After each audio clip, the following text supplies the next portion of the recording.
Me encontré esta perlita y no la podía dejar pasar. Mire, mis manos son limpias. No tengo escándalos de corrupción. No he robado nunca la plata pública de los colombianos. He hecho una carrera a pulso. No soy opositora. Soy periodista. No hago política con el periodismo.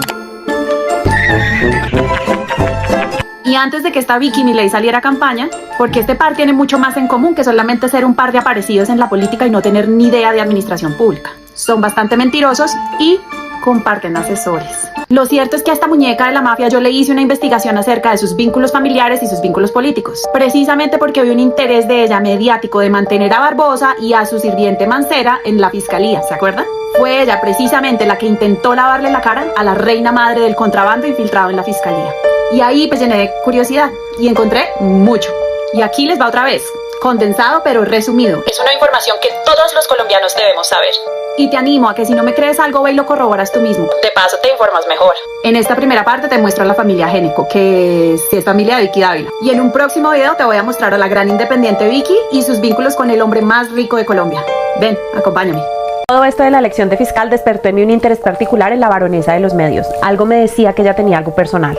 Y lo encontré. La familia de Vicky Dávila y la Corte Suprema tienen todo que ver. Les cuento. Comencemos por los alrededores, porque todo es importante. La tía política de Vicky. Cielo Géneco Serchario se derivan de unas declaraciones que hizo el exparamilitar alias Gavino a la Fiscalía, donde la vincula con el asesinato de 2 contratistas de la gobernación del Cesar, quienes habrían sido asesinados según las declaraciones del exparamilitar porque no entregaron 2.500 millones de pesos derivados de vínculos con la administración departamental. ¿Qué tal el angelito? Pese al mundo de evidencia que existía en contra de esta señora, la Fiscalía dilató esa captura lo que más pudo. Cuando finalmente la capturan, otra fiscal la deja libre inmediatamente.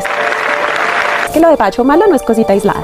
Días después cae el primo político de Vicky, exgobernador del departamento del Cesar, Luis Alberto Monsalvo Géneco, luego de hallarlo culpable por los delitos de especulado por apropiación agravado por la cuantía, prestar el servicio de alimentación a niños, niñas, adolescentes en las áreas rurales y urbanas del Cesar y que tuvo un costo de 17.145 millones. El Cesar es el tercer departamento con más muertes infantiles por desnutrición en Colombia. por supuesto, frente a los señalamientos, esta baronesa mediática salió a decir que ella no tenía que ver nada con su familia. Yo no tengo familiares delincuentes. Mi esposo no es un delincuente. Yo nunca ha sido investigado. Mentiras. Miren ustedes. Cielo Géneco Serchar es hermana de Lucas Géneco y de Jorge Géneco. Lucas Géneco, suegro de Vicky, Ha estado en retención domiciliaria varias veces por corrupción. Se ha robado los recursos de la educación del Cesar varias veces. Ahora entendemos por qué los colegios públicos de la costa se ven así. Pero hoy vamos a hablar del otro lado. de Jorge Géneco Serchar, tío político de Vicky. Porque ese lado de la familia necesita mucha atención. Jorge participó en la creación de los grupos paramilitares del Cesar. En el Cesar se hizo reunión en la casa de los Génicos, pero Jorge Génico fue el que la propició. E incluso la casa donde teníamos el centro de operaciones, donde yo llegaba y me quedaba a dormir, nos las prestó, nos la facilitó Jorge Génico. Ahí teníamos la base de operaciones, de ahí salían los urbanos nuestros a ejecutar diferentes acciones sobre las poblaciones del departamento del Cesar. El bloque norte de las autodefensas tenía como comandante a Jorge 40, quien es al menos culpable de 333 masacres. Los habitantes del Salado aún tienen vivo el recuerdo de los fatídicos días en los que cerca de 450 paramilitares irrumpieron en el pueblo y asesinaron a 60 personas. Muchos fueron degollados, otros murieron estrangulados a golpes o a tiros después de pasar por un suplicio de tortura en el centro del pueblo. Salvándonos del comunismo, decían. Así ha funcionado el poder de la familia de Vicky Dávila en la costa. Con Jorge 40, aliado y socio de los Neco en la cárcel, la señora decide aliarse con su hijo, Rodrigo Tovar, para nada más y nada menos que robarles la curula a las víctimas de la Jurisdicción Especial para la Paz. Hoy el señor Jorge 40 lleva una ficha para competir a las 16 curules especiales de paz que son especialmente para quienes sufrimos las consecuencias del conflicto armado en el país. El informe y las evidencias nombran a Cielo Génico como corresponsable de esta red de corrupción, compra de votos con el hijo de Jorge 40, Jorge Rodrigo Tovar Vélez, el hijo de la matrona, se alinearon para obligar a ir a la gente a las urnas a punta de fusiles. Para esta señora el hambre de poder nunca va a acabar. Con más de 67.000 votos, Yoyo Tovar es el representante por las víctimas del conflicto por los departamentos del Cesar, La Guajira y Magdalena. Y aquí no para la cosa. Yoyo Tovar tuvo todas las comodidades para hacer su campaña, incluso el gobierno, ya que podía movilizarse en un esquema de seguridad puesto por la administración de Duque, además de tener acceso a la base de datos del Ministerio del Interior y contar con el apoyo de la Unidad de Víctimas Territorial del Cesar y La Guajira. Todo esto ya que Tovar es íntimo amigo de Daniel Palacios, el exministro del Interior, y del entonces director de la Unidad de Víctimas en el Cesar y La Guajira, Víctor Hugo Mosquera, quien fue crucial en la campaña. campaña. El director de la unidad de víctimas era amigo del hijo de Jorge 40 y para oficina de las víctimas le arrendó una casa al victimario, Jorge 40. Está en el edificio San Martín, de propiedad de la señora Ana Carolina Vélez Salgado, esposa del paramilitar Jorge 40. En este edificio funciona la oficina administrativa para la atención de las víctimas. Las víctimas debían ir a la casa de su victimario a reclamar sus derechos. Esto realmente parece una película de terror. ¿Y ustedes en algún momento escucharon a esta señora hablar del tema? Por supuesto que no, porque quien comience a escarbar en su familia va a llegar a su esposo y a ella. Lo prometido es deuda y aquí les va. Hoy vamos a hablar de Lucas Géneco y de sus hijos José Alfredo y José Amiro Géneco y de la esposa del último, la baronesa mediática Vicky Dávila. Yo no tengo familiares delincuentes. Vamos a ver. Lucas Géneco es el hermano mayor de Jorge Géneco, paramilitar muerto en ajuste de cuentas por Jorge 40, y de Cielo Géneco, prófuga de la justicia por secuestrar con fin extorsivo y asesinar a 2 contratistas. Tan bella esa familia. Lucas y Jorge fueron los que auspiciaron y crearon grupos paramilitares en la costa.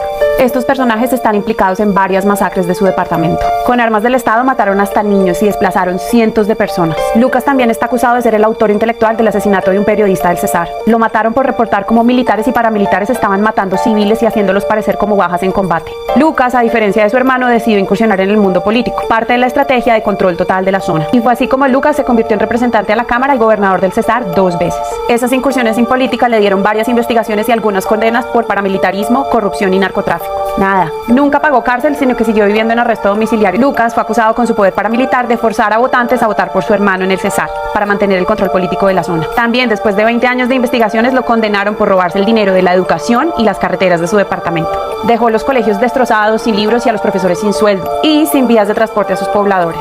Hoy el Cesar es uno de los departamentos más pobres de Colombia. Así es que progresa nuestra gente de bien. Con todo eso acumuló fortuna y poder casi absolutos, que por estar en retención domiciliaria le heredó a su hermana Cielo Géneco. Se confirma la captura en la capital del departamento del Cesar de la señora Cielo Géneco Selchar, comisión de los delitos de secuestro extorsivo y homicidio agravado. A su sobrino, también gobernador del Cesar 2 veces. El historial penal de Monsalvo es laco. La nueva acusación contra el 2 veces gobernador del Cesar, Luis Alberto Monsalvo Géneco, tiene que ver con un sospechoso contrato que él entregó directamente a un consorcio para proveer a los niños del Cesar de sus alimentos diarios cuando era el mandatario departamental entre 2012 y 2015. Yo no tengo familiares delincuentes. Hoy senador por el partido de la U, aparece también en una investigación que lleva tiempo en la Corte Suprema. La Fiscalía, la Corte Suprema. El abogado y ex jefe anticorrupción de la Fiscalía General, Luis Gustavo Moreno, protagonista de uno de los escándalos de corrupción judicial más sonados de los últimos tiempos, el cartel de la toga. El zar anticorrupción de la Fiscalía, nuestro defensor de la corrupción, era quien lideraba el cartel de la corrupción de la justicia. Y miren ustedes cómo la Fiscalía y la Corte Suprema tienen una historia larga de amor por el dinero y corrupción de la justicia. Fue precisamente José Alfredo el encargado de pagarle el soborno de 150 millones al zar anticorrupción para que comprara magistrados de la Corte Suprema y dilatara indefinidamente la investigación en contra de su papá Lucas Géneco. ¿Ven cómo todo está conectado? El papá de José Amiro le debe al Estado 10.000 millones de pesos. Y ustedes me preguntan el qué tiene que ver con eso. Párenle bolas. Esa deuda es una multa por los tantos casos de corrupción que tuvo. Y que realmente es muy poco para todo lo que se robó, pero ajá. Al momento de aplicar la extinción de dominio para pagar esa deuda, resulta que el señor no tenía nada. Hombre, si el Estado es para desfalcarlo, ¿quién dijo que había que pagarle? Pues resulta que su esposa y sus hijos son ahora los propietarios de toda la fortuna y bienes de la familia Géneco. Sí, señores, este señor es el que ahora ostenta la fortuna construida a punta de terror paramilitar, narcotráfico y robo de recursos públicos. Si en Colombia hubiera justicia, esto se llama testaferrato y es condenable porque es un crimen. Casualmente, un periódico menciona cómo el caso de los Géneco en el cartel de la toga es el más desconocido por la opinión pública. Se preguntarán por qué. El condenado ex zar anticorrupción está temiendo por su vida y la vida de su familia. El señor Géneco fue hasta la casa de mi papá en Valledupar y le dijo, dígale a su hijo que no hable tanto. Y ella es la encargada de desviar la atención mediática con cortinas de humo y chismes de cocina. Aparte de estar sentada en la plática robada con sangre, terror y corrupción, es la baronesa mediática encargada de hacer incendios para desviar la atención de su familia y sus amigos. De todos esos los que realmente se han robado y destruido el país. Pero nosotros ya nos dimos cuenta.